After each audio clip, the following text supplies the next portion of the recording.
구독과 좋아요는 큰 힘이 됩니다.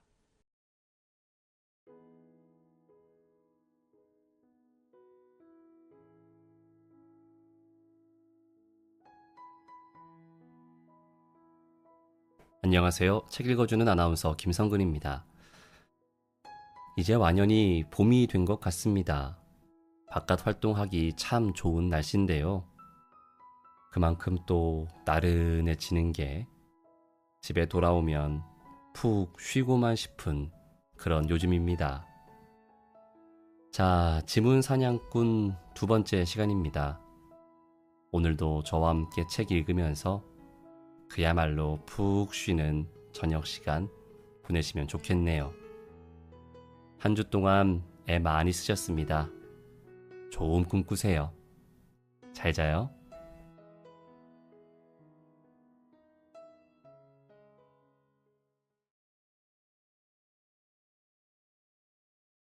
외계령. 나도 알고 있다. 외계에서 온 생명체에 대해 우린 이제 너무 많이 안다는 것을. 한 인터넷 외계인 동호회의 통계에 의하면 작년 한 해 전 국민의 3분의 1가량이 외계 생명체와 접촉했고 그중 24%는 그들의 모선으로 끌려가 각종 실험 혹은 수술의 대상이 되었다. 멀리 갈 것도 없이 우리 앞집 사시는 장씨 아저씨는 충주호로 낚시를 떠났다가 외계인을 만났고 결국 그들에게 강간을 당해 임신을 하기에 이르렀다고 주장한다. 그의 주장이 방송에 소개되자 각종 매체에서 의학적 검증을 요구했는데 어떤 산부인과 의사도 그에게서 임신의 징후를 찾아내지 못했다. 당연하다.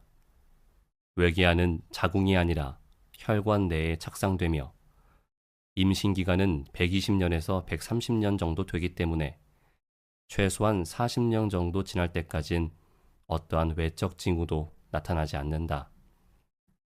불행히도 인간의 수명은 100년이 채 안 되기 때문에 아저씨는 결국 그 태아를 출산하지 못하고 죽게 될 것이며 그 사실로 인해 매일 밤 아가야 미안해 엄마를 혹은 아빠를 잘못 만나서 라며 밤잠을 못 이루고 통곡하는 것이다.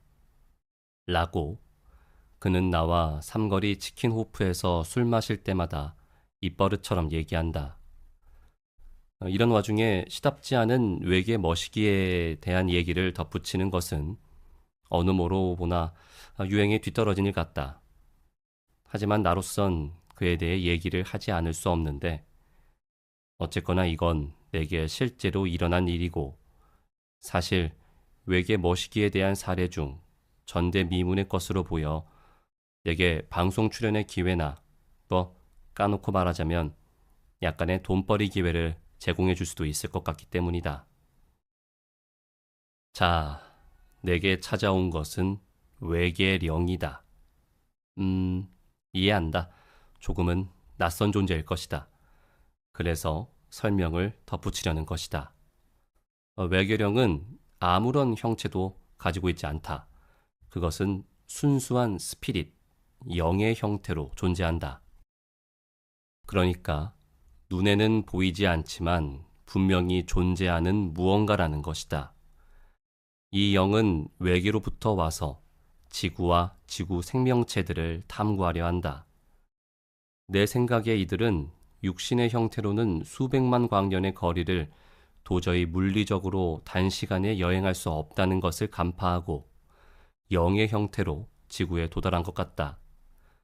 그리고 어떤 알 수 없는 좌표 설정 과정에 따라 지금으로부터 4년 전 나의 집에 도착하고 만 것이다. 내가 처음 외계령의 존재를 인지한 것은 어느 가을날 오후였다.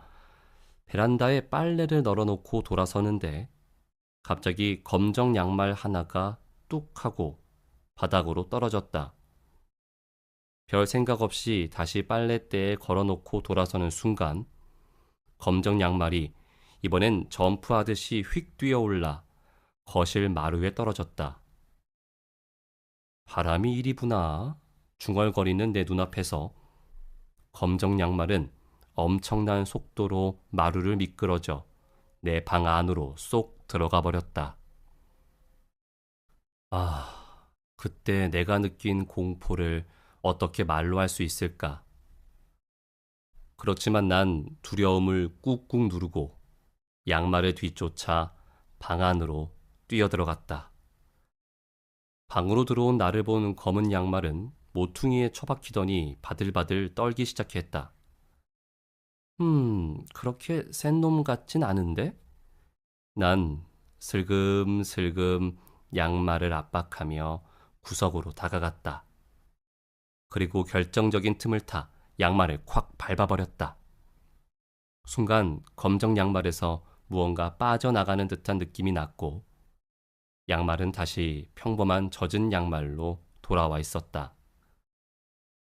두 번째로 외계령이 나타난 것은 그로부터 한 달쯤 뒤였다. 이번엔 내 호돌이 인형에 깃들었다. 어느 일요일 늦잠을 자고 있는데 장식장에서 뭔가 바스락거리는 소리가 들렸다. 이상한 낌새를 눈치챈 나는 계속 자는 척하며 실눈을 뜨고 장식장을 슬쩍 엿보았다. 그곳에선 88 올림픽을 앞두고 아버지가 사주신 호돌이 인형이 유리문을 열고 나오려고 길을 쓰고 있었다. 난 직감적으로 지난번 그놈이 돌아왔단 걸 느꼈고 이번엔 더욱 침착하게 조용히 일어나 장식장 유리문을 확 열어 젖혔다. 중심을 잃은 호돌이 인형은 이불 위로 거꾸로 떨어졌다.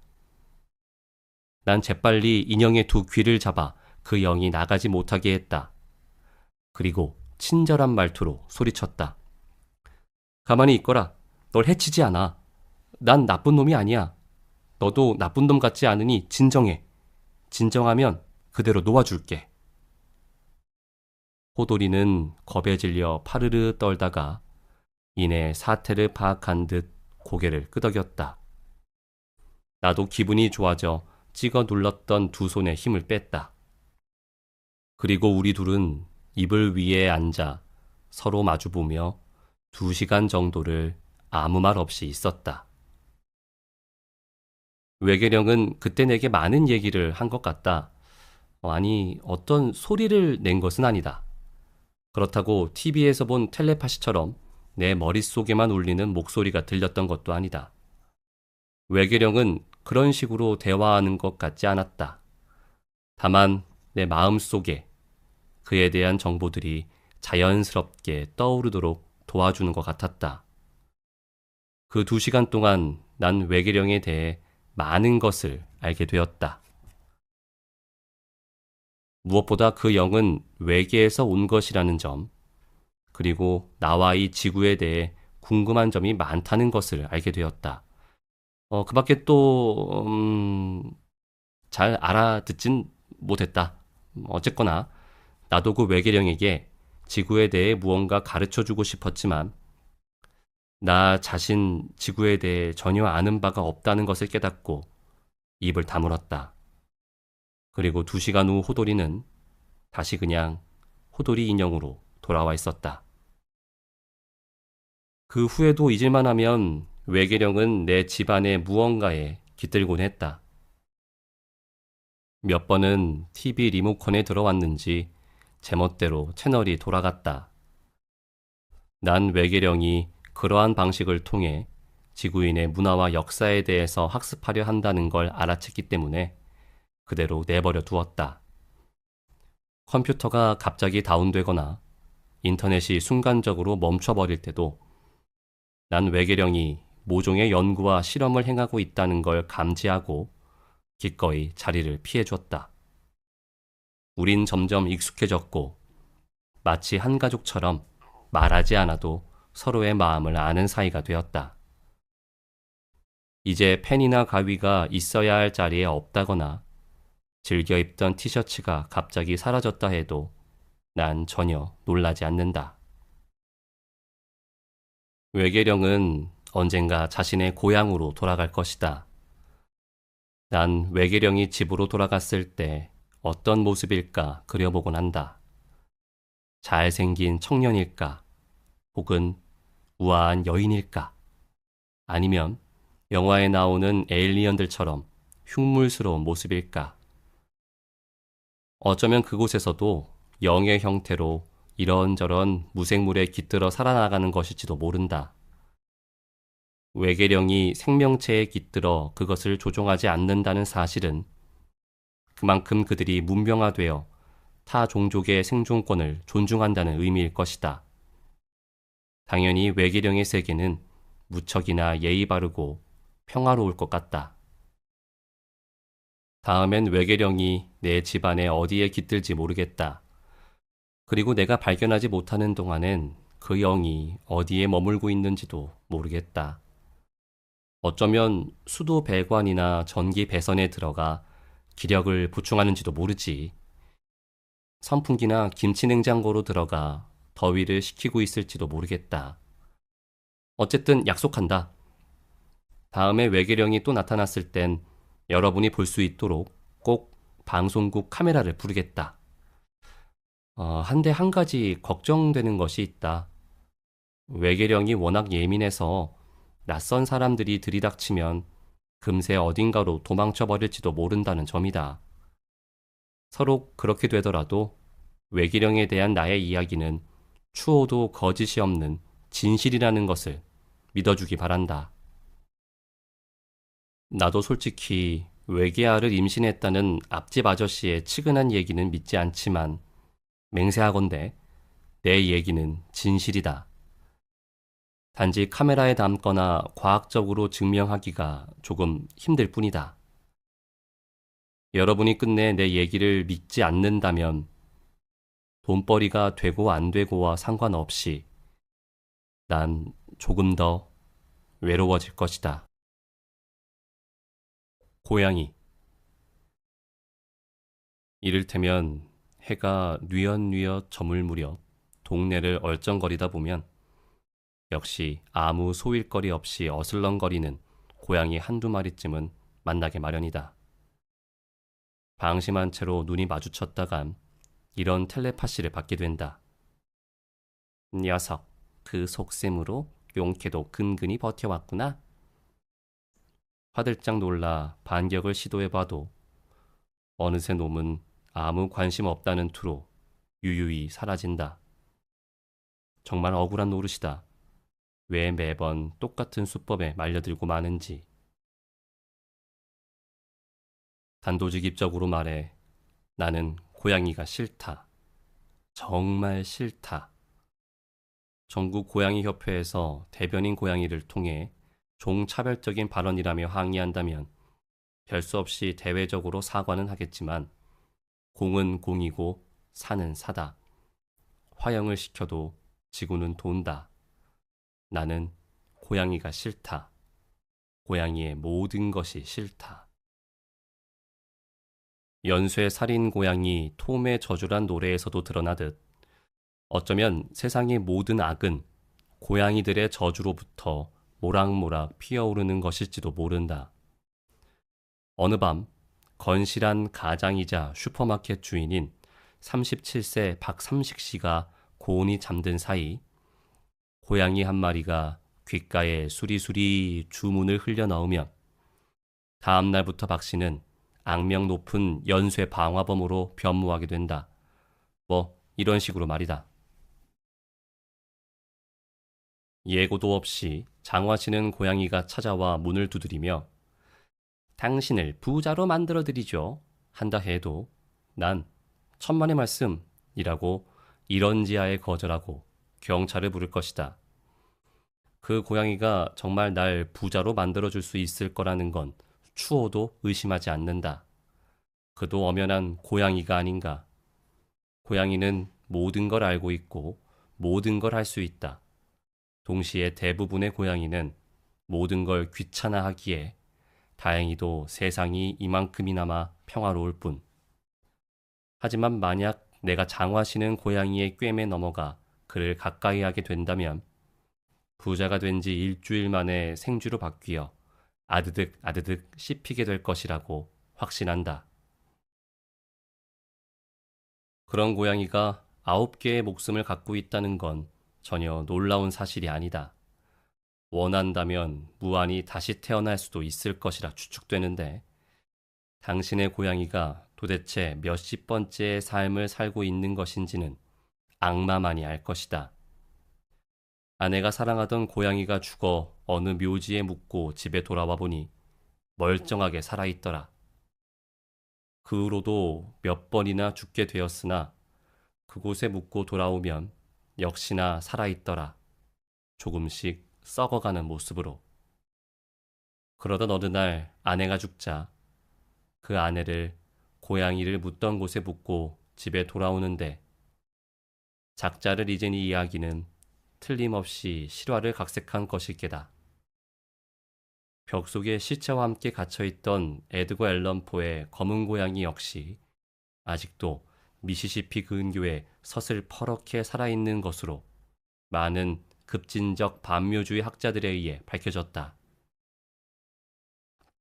고양이들의 음모와 연관하여 최근 나를 가장 경악하게 했던 것은 20세기 중반 이후 그들이 끈질기게 추구해왔던 대중매체를 통한 이미지 조작이 어느덧 성공 궤도에 오르고 있다는 사실이다. 톰이라는 공교롭게도 전설적인 연쇄살인 고양이와 같은 이름을 갖고 있다. 착한 고양이가 젤이라는 못된 쥐로부터 집요하게 공격받아 파괴되어 가는 모습을 몇십 년 동안이나 줄기차게 보아온 대부분의 인간들은 이제 자연스레 가학적인 젤리를 증오하고 고통받는 톰을 동정하게 되었다.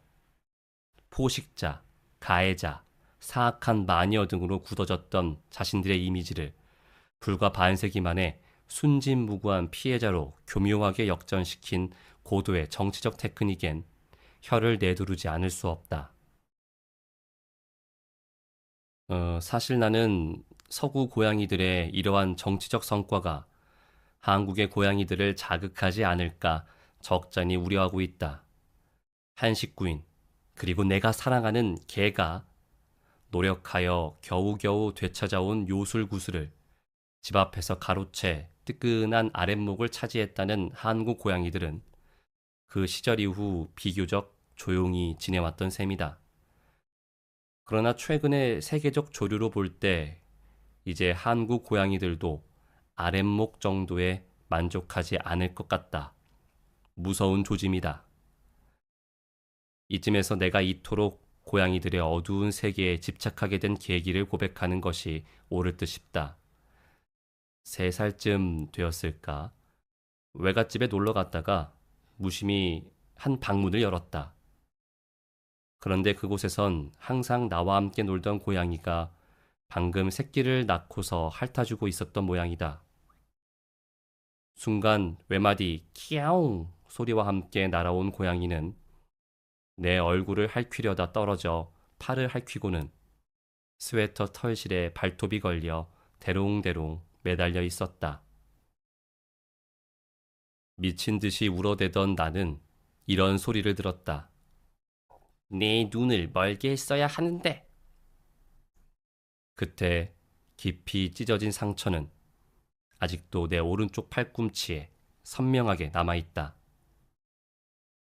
혹 이 글을 읽고 기분이 나빠져 키우던 고양이를 밖에 내다 버리려 한다면 절대 삼가시길. 집 밖으로 버려진 고양이들이 한 곳에 집결했을 때 초래될 결과는 상상만 해도 끔찍하다. 안 그래도 요즘 보름달이 뜨는 밤 남산에 올라보면 모이를 꾸미며 우르르 몰려다니는 고양이들 때문에 모골이 송연해지는 판국에 곧 모종의 별난이 닥칠 듯하다. 되도록 좋은 음식과 애무로 집안의 고양이들을 회유하도록, 그리고 아무 생각 없이 고양이들이란 오싹한 제목의 뮤지컬이나 보러 다니는 몰지각한 인간이 없기를. 일설에 의하면 그 안에 그들의 모든 암호가 담겨 있다고 한다.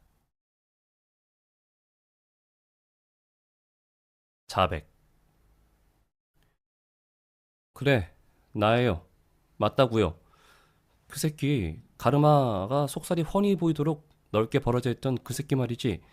왁스인지 무슨지를 얼마나 처발랐는지 그 잠깐 동안에도 오바이트 살벌하게 쏠리더라고. 나 참. 응? 왜 죽였겠어요? 생각을 해봐요, 씨발. 베를린 필 12 첼리스트 공연이었다고요. 표를 언제 샀는지 알아요? 자그마치 2달 전이에요. 2달 전에 피 같은 돈 짜내서 제일 좋은 자리로 사놓고 내내 기다렸다고. 좋았냐고요? 아, 장난합니까? 예술이었지. 일부 죽음이었어요. 피아졸라로 일부 마무리할 때까지 소름이 쫙쫙 돋았다니까. 근데 인터미션하고 다시 들어갔는데 2부에는 재즈곡들을 편곡해서 연주하는 거라.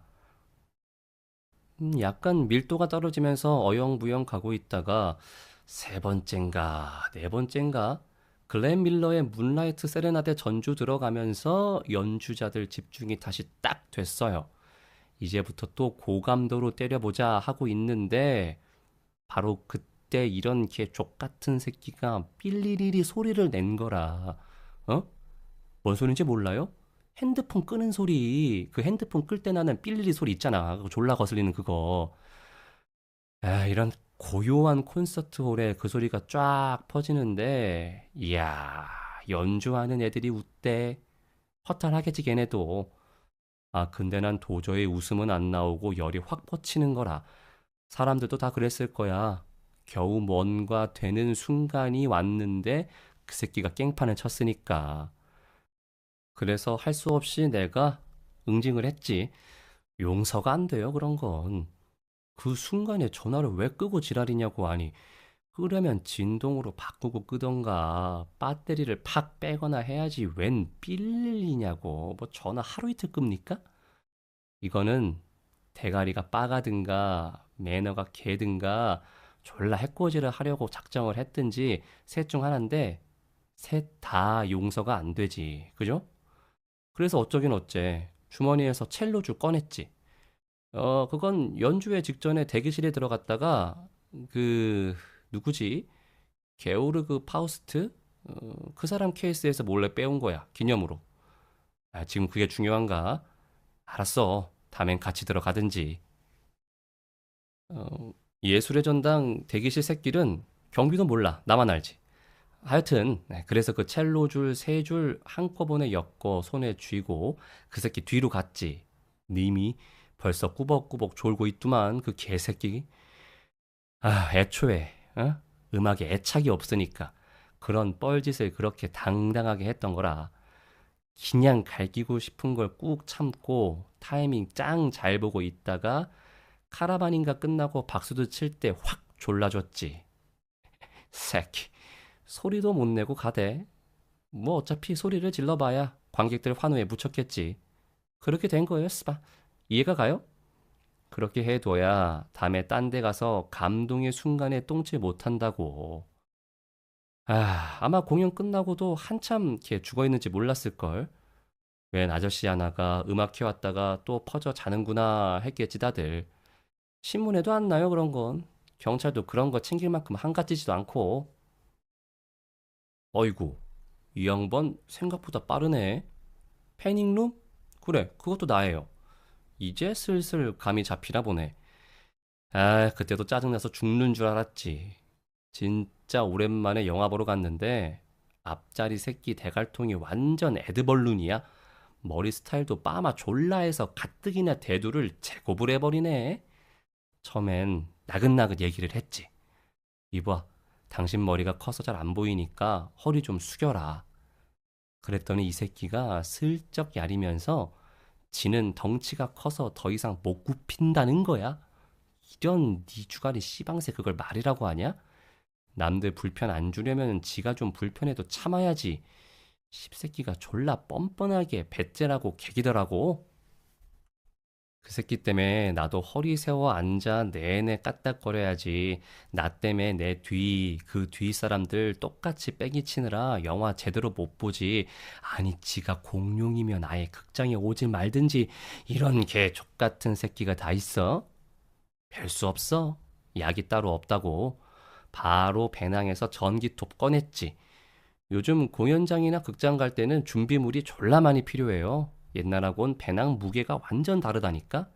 갈수록 힘들어지는 거예요, 세상이란 게.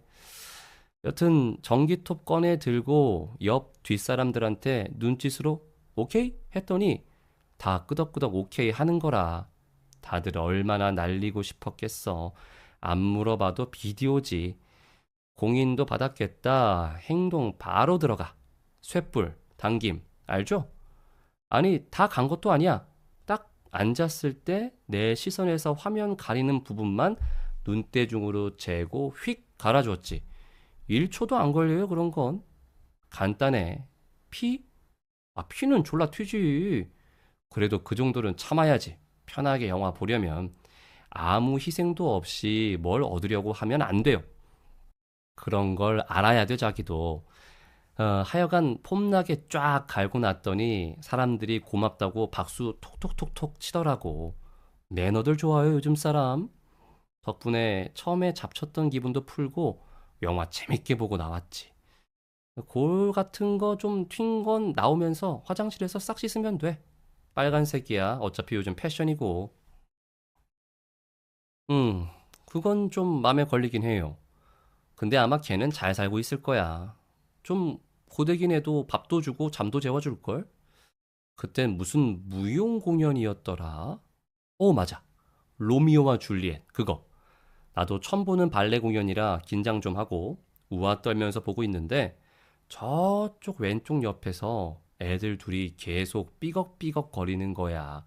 그 앞 의자에 발 올려놓고 퉁퉁 치고 몸 이리저리 끄덕끄덕하고 한 놈인지 년인지 칭얼거리고 아이스크림 사달라고 징징대고 이야 정말 한 땡깡 해주대. 근데 더 웃긴 건 그 엄마라는 게 실실 쪼개면서 같이 노는 거야. 이미 그렇게 지 새끼들이 이뻐 죽겠으면 집에서 테레비나 보면서 개짓을 떨든가. 왜 남들 괴롭히려고 극장서 공연 중에 미친 짓을 하느냐고. 그래서 빡이 확 도는데 참았지. 그래도 애들이니까 참았지. 참을 인자 셋이면 살인도 면한다잖아, 왜? 그래서 분을 삼키고 심호흡하고 자제하는데 이것들이 갈수록 도를 넘네. 한 놈이 쪼르르 통로를 뛰어나갔다가 뛰어들어오니까 다른 년이 지도한답시고 뛰어댕기고 직원이 와서 말리니까 엄마라는 년이 애들이 그럴 수도 있지 뭘 그래요 라고 되려 눈에 심지를 세우고 들이대는데 그때 결심이 딱 들더라. 도저히 안 되겠다. 이건 용납 못한다. 이런 것들은 자비를 갖고 봐줄 가치도 없는 것들이다. 그래서 분연히 일어섰어요. 내가 해야지 누가 하나. 배낭에서 준비물 또 꺼냈지. 조용히 뒤로 다가가서 몽키 스패너로 한 대씩 갈겼더니 쭉 뻗지. 안 뻗고 배겨? 좆도 아닌 것들이. 해롱거리는 쓰레기들 하나씩 주워서 비닐봉지에 담았지. 애 둘에 어른 하나니까 부피가 꽤 돼요. 그래서 하는 수 없이 내가 아끼던 가마니까지 꺼냈어요. 그건 옛날에 우리 할머니가 주신 건데, 아직도 아까워 죽겠어. 거기 다시 담아서 조였더니 튼튼하지. 그걸 짊어지고 나가서 바로 맡겼어요. 누구한테 맡겼냐고? 모르나? 그 예술의 전당 앞에서 솜사탕 파는 아저씨 알아요? 그 아저씨. 말 좀 더듬고 솜사탕 졸라 웃긴 모양으로 만들어주는, 그 아저씨랑 나랑 척하면 척이거든. 그래서 아저씨한테 가서 이차 저차 자초지종을 설명했더니 뭐 바로 알겠다지. 꿈틀거리기 시작하는 가만히를 당나귀 등에 턱 올리고는 바로 판 접고 떠나시더라고. 석양은 지지, 아저씨는 가만히 진 나귀 타고 그쪽으로 사라지지. 야, 그거 한편의 그림이 돼. 한참 바라보고 있다가 퍼뜩 정신을 차렸어요. 아, 발레를 보고 있었다.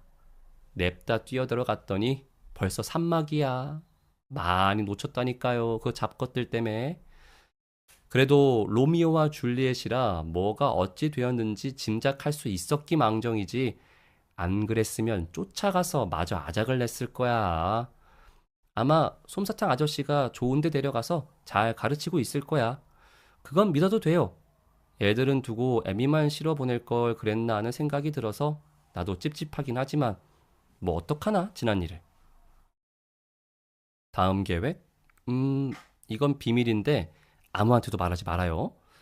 내가 요즘 제일 마음에 안 드는 게 한 가지 있는데 왜 그 일요일 오전에 텔레비에서 영화 줄거리 다 떠벌리는 프로들 있지? 걔들이 제정신이오? 옛날엔 그런 새끼들이 반에서 왕따 1호였어. 지 영화 봤다고 영화 줄거리 졸라 떠들어대는 새끼. 영화 보고 있는데 뒷좌석에서 지 애인한테 쟤 좀 있으면 죽는다. 뭐 이러는 새끼들은 바로 목구멍에 콜라병을 쑤셔 넣어버렸잖아. 아니, 뭔 얘기도 아니고 그 몇 년 전에 디아더스 보려고 줄 서 있는데 니콜 키드먼이 귀신이다 하고 외치면서 어떤 새끼가 나가더라고. 바로 쫓아가서 귀부터 잡고 냅다 잘라버렸지. 제일 황당했던 건 친구랑 숨바꼭질 보러 갔을 때 또 간땡이 부은 새끼가 로버트 드니로가 찰리래요. 그러고는 졸라 낄낄거리면서 가는 거야. 내가 친구랑 사람들 선동해서 그 새끼 잡았잖아. 과도 딱 들고 산채로 껍질 천천히 벗겨주면서 옆에서 사람들이 소금 뿌리고 간땡이 부은 새끼가 울기는 왜 그렇게 우는지. 원래 비열한 새끼들이 꼭 그렇게 벨이 없어요. 그 새끼 죽창에 꽂아서 석 달인가? 숨바꼭질 상영하는 내내 시내시티 앞에 걸어 놓았었지. 자기도 봤나? 그렇게 해놔야 딴 새끼들이 개짓을 못해. 근데 요즘엔 테레비 3사가 하나같이 정신 나간 짓을 하대. 아니 씨발, 코미디는 웃긴 장면 다 보여주고 액션은 내세울 장면 다 보여주니까 막상 극장에 가면 님이 벌써 한 번 본 영화 다시 보는 것 같아. 도저히 안 되겠다니까. 이 새끼들 가만히 있으면 좋아하나 보다 그러고 더 해대는 게 습성이야. 두고 봐요. 다음 주말께 폭발 사고 몇 건 생길 거요. 고맙단 말은 필요 없으니까 집에서 조용히 박수나 쳐줘. SOS. 매일 이 시간이면 문 밖 계단이 삐걱거린다. 누군가 위층으로 올라간다. 소리로 빌어보건대 거대한 덩치의 사내다. 열쇠 소리와 함께 문이 열리고 몇 마디 웅얼거림이 들리곤 바로 위층의 침대가 삐걱거리기 시작한다. 나무로 된 천장도 따라 삐걱거린다. 삐걱거림은 점점 빨라진다. 괴성 또한 점점 커진다. 천장이 곧 무너져 내릴 듯 먼지가 우수수 떨어질 때 포획된 짐승의 것과 같은 울부짖음과 함께 삐걱거림이 멈춘다. 잠시 후 위층의 문이 소리를 내며 잠기고 다시 계단이 삐걱거린다. 마지막 삐걱거림이 거대한 철문 밖으로 사내를 따라 빠져나가면 정적이 재빨리 그 흔적을 덮는다. 단단해진 아랫도리를 붙잡고 화장실로 들어선다. 위층 화장실에서도 물소리가 난다. 샤워를 하는 걸까? 샤워하는 그녀를 상상하며 쏟아버린다. 수도꼭지를 돌리려다 찬물을 틀면 위층의 그녀가 뜨거운 물을 뒤집었을 거라는 생각이 든다. 기다리기로 한다. 샤워 소리가 그치길. 30분이 지나도 물소리는 계속된다. 그녀는 어디를 이리 오래 닦고 있을까? 난 욕조에 멍하니 걸터 앉아 샤워하는 그녀를 또다시 상상한다. 한 번도 본 적 없는 그녀는 나의 존재를, 이 배려를 알고 있을까? 갑자기 쇳소리가 울린다. 땡, 땡. 파이프를 두드리는 소리다. 그녀인가? 귀를 기울인다. 땡, 땡. 나도 칫솔을 들고 수도관을 두드린다. 땡, 땡. 그래요. 나예요, 나. 아래층 남자. 물소리가 뚝 그친다. 땡땡땡땡. 이번엔 빠르다. 나도 응답한다. 땡땡땡땡. 그녀가 나의 존재를 확인했다. 숨 죽이고 다음 소리를 기다린다. 애타는 정적을 깨고 다시 쇳소리가 울린다. 땡, 땡, 땡, 땡땡땡, 땡, 땡, 땡. 마치 음악 같다. 3번은 길게, 3번은 짧게, 다시 3번은 길게. 그녀는 나와 놀이를 즐기고 싶은 것일까? 나도 응답한다. 3번은 길게, 3번은 짧게, 다시 3번은 길게. 그녀가 다시 같은 박자를 때리고 나도 곧바로 같은 응답을 보낸다. 그러곤 귀를 기울여 보지만 더 이상 아무 소리도 들리지 않는다. 다음 날도 삐걱거림은 어김없이 찾아온다. 이번엔 비닐봉지에서 병들이 부딪히는 소리와 함께 그녀가 계단을 내려오는 소리는 들은 적이 없다. 사내가 늘 무언가 가져다 준다. 열쇠가 짤랑거리고 문이 끼잉 열리고 몇 번의 고함이 오가고 무언가 벽에 부딪혀 깨진다. 그리고 다시 천장이 삐걱거린다. 난 떨어지는 먼지를 피해 화장실로 향한다. 그곳에서 소리를 기다린다. 그녀의 샤워 소리를. 나와의 유의를 위한 그 파이프 두드리는 소리를. 3번은 길게, 3번은 짧게, 다시 3번은 길게. 잃어버린 우산들의 도시. 1장.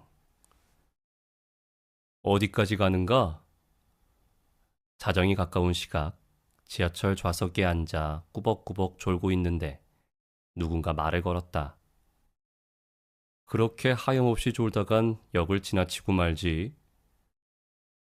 친구들이 강권하는 술을 모두 받아 마신 후 막차를 놓치지 않으려고 역까지 전력으로 뛰어온지라 온몸이 노곤한 졸음에 젖어가고 있었기에 금속성의 소리가 유난히 귀에 거슬렸다. 한쪽 눈을 배시시 떠 소리가 들려온 옆자리를 보았더니 사람은 없고 푸른색의 우산 하나만 덜렁 놓여 있었다. 이럴 줄 알았다. 또 잃어버린 우산이다. 대략 한 달에 한두 번은 벌어지는 일이다. 세상엔 잃어버린 우산들이 유난히 만만하게 보고 말을 거는 타입의 인간이라는 것이 존재하는 모양이다. 헤어스타일 탓인지도 모른다. 종착역까지 가요. 걱정하지 않아도 되니까 그냥 자게 내버려 둬요. 숙명스레 쏘아붙이고 다시 잠을 청하려는데 물방울 튀는 소리가 다시 들려왔다. 그래? 동행이구만. 난 어디로 가는지 궁금하지 않아? 이쯤 되면 잠자기는 글렀다. 신경질이나 머리를 흔들고 주위를 돌아보니 이미 우산으로부터 멀리 자리를 피한 아줌마, 아저씨들이 여기저기서 킥킥대고 있었다. 잘 걸렸네. 구경이나 하자라는 심보가 얼굴에 가득하다. 이러니 함께 사는 사회 따위는 여전히 요원한 것이다. 그래, 기왕 이렇게 된 거 낡은 우산이랑 말동무라도 하면서 가는 것도 나쁘진 않겠지. 좀 피곤한 족속이긴 하지만. 어디로 가는데요? 종착역에 내려서 시외버스라도 타시나? 나는 드디어 잃어버린 우산들의 도시로 간다. 푸른 우산의 목소리는 한껏 들떠 있었다. 순간 내 귀를 의심할 수밖에 없었다. 잃어버린 우산들의 도시? 우산들의 전설 속이나 존재한다는 그 도시 말인가? 2장. 하나, 내 쪽에서 먼저 몸이 닳아 질문을 퍼붓다간 콧대 높은 우산이 빙빙 돌리는 말장난에 농락당하기 십상이다. 나는 짐짓 심들어간 척 되물었다. 잃어버린 우산들의 도시라? 그런 건 금시초문인걸요? 푸른 우산은 내 말을 못 들었는지 날개를 펄럭거리며 말을 이었다. 결국 마침내 기어이 이날이 올 줄 알았지. 오늘 아침 출근하던 나의 네 번째 주인 녀석이 나를 집어들었을 때 말이야. 그것도 정신없이 집 밖으로 뛰어나갔다가 이내 다시 돌아와 우산통 속의 여러 친구들 중에 하필이면 나를 집어들었을 때 말이야. 나는 그날이 오고야 말았다는 걸 직감했어. 푸른 우산은 자신의 이야기에 도취돼 내 반응 따위는 안중에도 없었다. 그렇다면 이야기를 캐내기는 한결 쉬워진 셈이다. 뜻밖의 횡재인걸. 난 조금 더 큰 목소리로 다시 한번 물었다. 그러니까 그 잃어버린 우산들의 도시란 게 뭔데요? 우산은 불쾌한 듯 멈칫하더니 이 마당에 용서 못할 게 무얼한 말인가 라는 듯 선택받은 자의 미소를 머금고는 친절한 어조로 말을 이었다. 우리 우산들은 컨베이어 벨트에서 앙상한 뼈대가 조립될 무렵부터 그 도시 이야기를 하지. 그 도시는 말하자면 말이야. 모든 우산들이 도달하고 싶어하는 낙원이라 할 수 있어. 어떤 우산은 공장에서 나온 지 하루 만에 그곳으로 직행하는 기적을 겪기도 하지만 어떤 우산에겐 수십 년이 걸리기도 하지. 물론 영영 그곳에 도달하지 못한 채 찢기고 구부러져 휴지통에 버려지는 대부분의 평범한 우산에 비하면 그것조차 엄청난 행운이지만 말이야. 전설에 따르면 산전수전을 다 겪은 낡은 우산이 우여곡절 끝에 비틀거리며 그 도시의 관문에 들어서면 수천만 개의 우산들이 동시에 날개를 펴고 하늘로 날아올라 빙글빙글 도는 춤을 추며 그 어린 양을 환영한다네. 수많은 우산들이 태양을 가려 대낮에도 그 도시 전체가 어두워질 정도라니 말 다했지 뭐야. 우산들은 극진한 정성으로 어린 양을 씻고 다듬어 몇 시간 만에 젊고 싱싱한 새 우산으로 만들어준다는 거야. 그러곤 그곳에서 영생을 누리는 거지. 말하는 도중에 푸른 우산은 갑자기 뛰어올라 날개를 활짝 펴고 빙글 한 바퀴 도는 시범을 보여주기까지 했다. 나도 모르게 그 멋진 퍼포먼스에 감격해 손뼉을 치다 주위의 시선에 겸연쩍어져 두 손을 허리춤에 감췄다. 3장. 그때 열차가 서서히 지상으로 오르기 시작했다. 다리를 건너는 중이었다. 차창 밖으로 가로등 불빛에 비치는 세찬 빗줄기가 보였다. 소나기다. 하루 종일 오락가락하는 비. 아까 지하철을 탈 때만 해도 비는 내리지 않았는데 갑자기 궁금한 것이 떠올랐다. 근데 말이죠. 그 도시에는 비가 많이 내리죠? 아니, 언제나 비가 내리겠죠? 비? 비 따위는 오지 않아. 푸른 우산은 단호히 말했다. 비가 안 온다고요? 아니, 우산들의 도시에 비가 오지 않는다니? 우리 우산들의 삶을 고단하게 만드는 원흉이 뭔지 아나? 바로 비야. 그놈의 지긋지긋한 비 때문에 우린 마구 펼쳐져 흠뻑 젖었다가 맑은 날엔 어느 구석에 버려진 채로 서서히 녹슬게 되지. 우리의 낙원에 그런 고통이 존재해서 되겠나? 아무렴. 우리가 그 빛나는 도시에 가서까지 비를 맞으며 고생해야겠나? 누구를 위해서? 자네 같은 인간들을 위해서? 왜? 그곳엔 인간은 존재하지도 않는걸. 온전히 우산만을 위한 세상이란 말이야. 알겠나? 아, 믿을 수가 없어. 내가 지금 그곳으로 가고 있다니. 하지만 난 무언가 이야기하려다 입을 닫았다. 우산이란 것의 존재 이유에 대한 따분한 얘기를 꺼냈다간 당장 푸른 우산에 들뜬 기분을 상하게 할 것 같았고, 결정적으로 환승역에서 갑자기 많은 사람들이 차내로 밀려들어와 푸른 우산과 나 사이를 메워버렸기 때문이었다. 난 다시 앞을 바라보며 잃어버린 우산들의 도시의 모습에 대해 상상해 보려고 했다.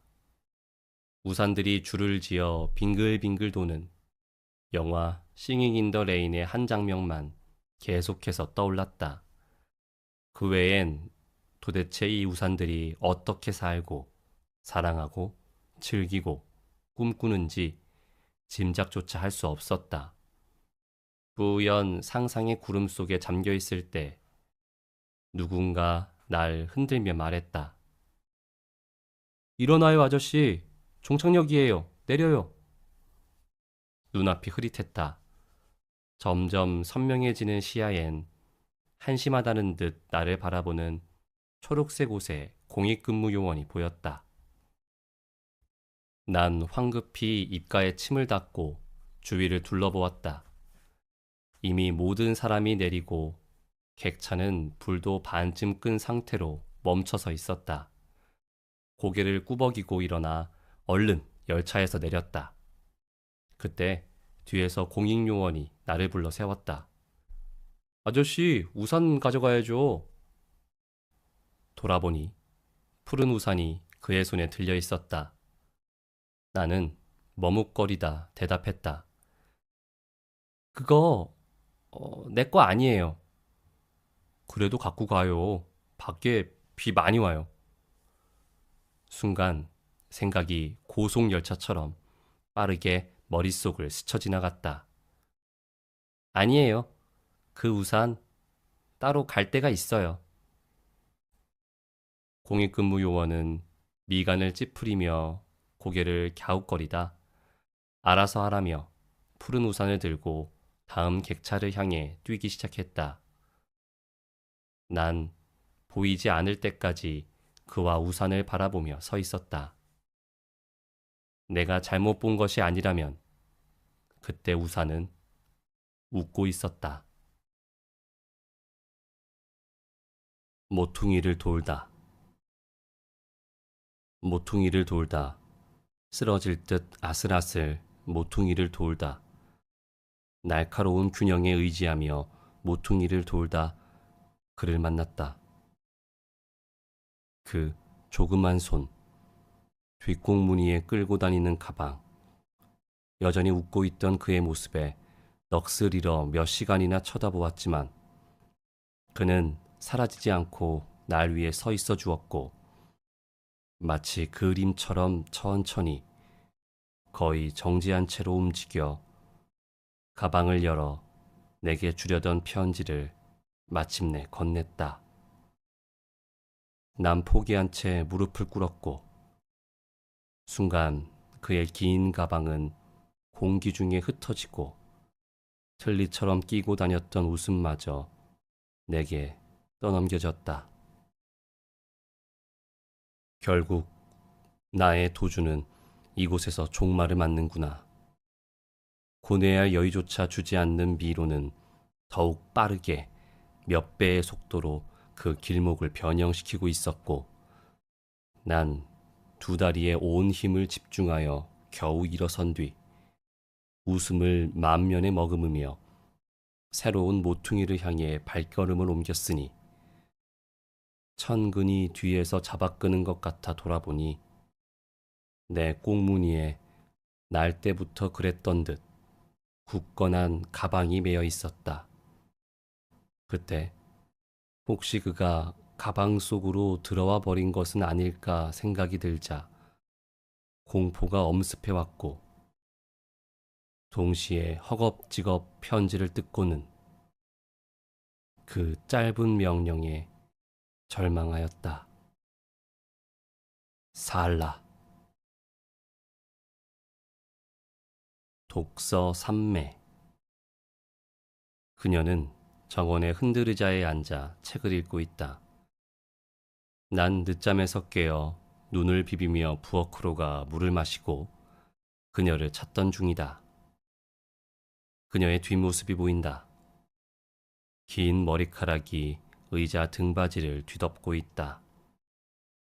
의자는 끄덕거리다 멈추고 잠시 후 잊었었다는 듯 다시 끄덕거린다. 난 조용히 정원 쪽의 창문을 미끄러뜨린다. 아무 소리도 나지 않는다. 장난기가 통한다. 몰래 다가가 깜짝 놀래주리라. 정원의 초록색 공기를 밀어내며 한 걸음씩 내디딘다. 두 손을 공중에 휘저으며 마치 헤엄을 치듯 앞으로 나아간다. 사뿐히 딛는 발밑엔 꽃잎이 겹겹이다. 세 걸음이면 닿을 듯하던 그녀는 점점 더 멀어지는 것만 같다. 힘겹게 걷고 또 걷고 난 뒤에야 겨우 그녀의 뒤에 다다른다.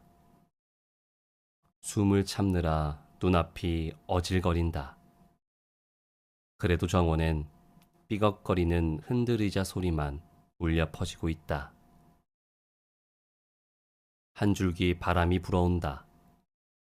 그녀의 머리카락이 날려 내 얼굴을 간지럽힌다.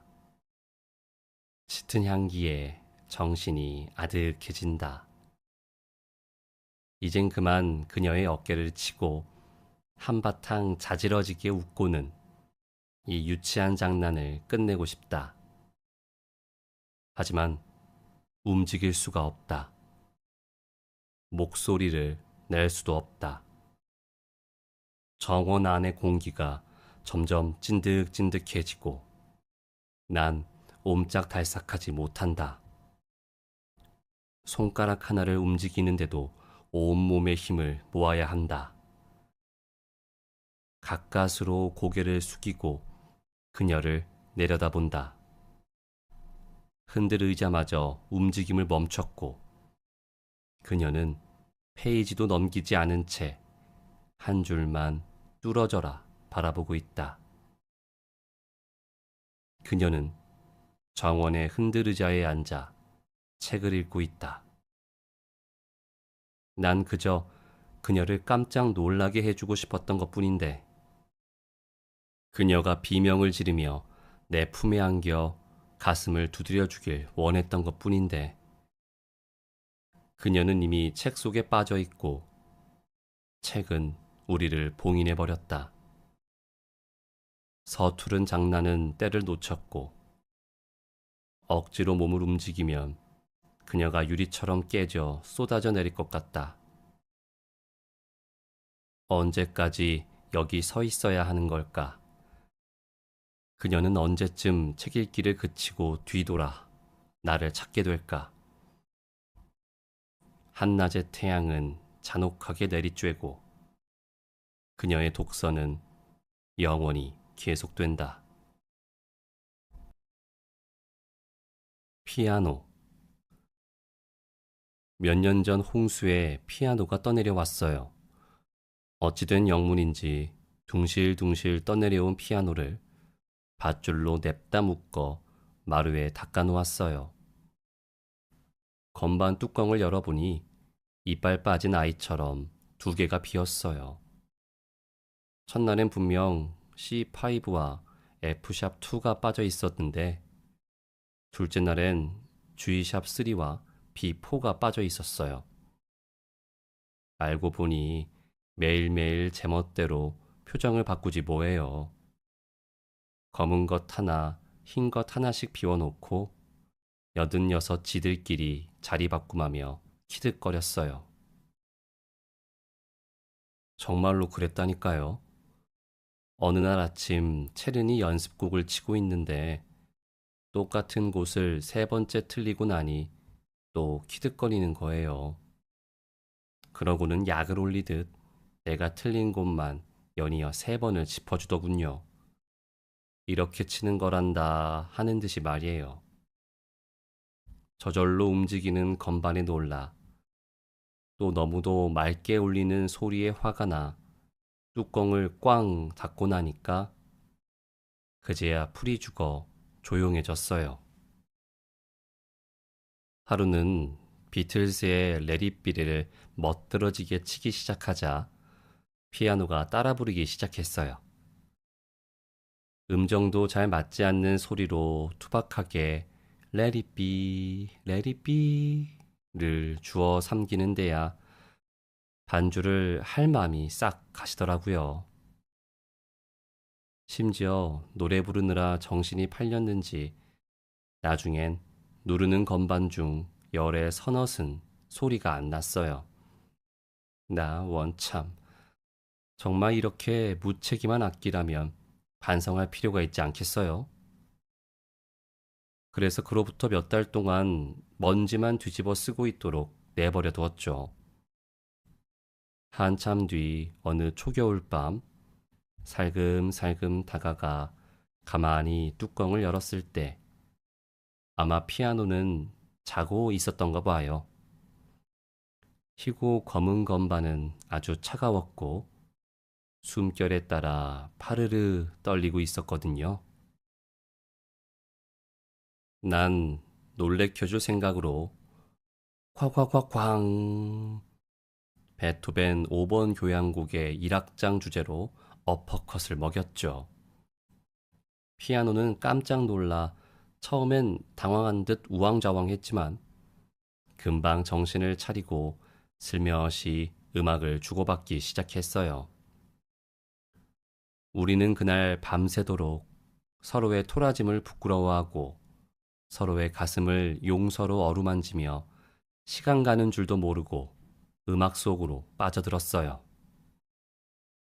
그 이후로 피아노는 나의 가장 친한 친구가 되었어요. 우린 둘이 같이 곡을 짓기도 한답니다. 이를테면 내가 첫 몇 마디의 주제를 만들면 곧바로 피아노가 화음을 입히고 다시 내가 그 다음으로 나가는 식으로 말이에요.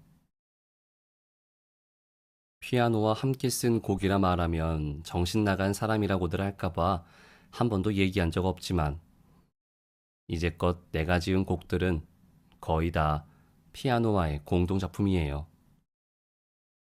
하나 이 글을 읽은 모든 분들은 이 얘기 아무한테도 하지 마세요. 비밀이 새어나가면 욕심 많은 누군가가 한밤중에 침입해서 피아노를 가져갈지도 모른다고요. 사실 내가 제일 무서워하는 건 바로 그거예요. 어느 날 처음에 내게 왔던 것처럼 호련히 나의 피아노가 어디론가 가버리면 어떡하죠?